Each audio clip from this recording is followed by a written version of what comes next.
এইয়া গুৱাহাটী আমবাৰী লেব ৰোডৰ অৱস্থা আপোনালোকে দেখিব পাৰিছে।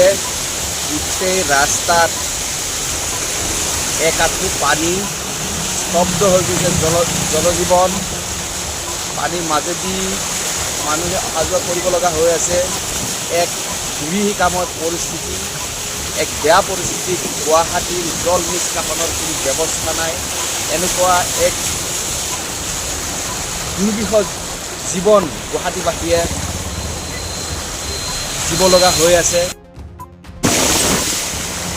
এইয়া গুৱাহাটী আমবাৰী লেব ৰোডৰ অৱস্থা আপোনালোকে দেখিব পাৰিছে। গোটেই ৰাস্তাত এক আঁঠু পানী, স্তব্ধ হৈ গৈছে জনজীৱন। পানীৰ মাজেদি মানুহে অহা যোৱা কৰিব লগা হৈ আছে। এক দুৰিকামৰ পৰিস্থিতি, এক বেয়া পৰিস্থিতিত গুৱাহাটীৰ জল নিষ্কাশনৰ কোনো ব্যৱস্থা নাই। এনেকুৱা এক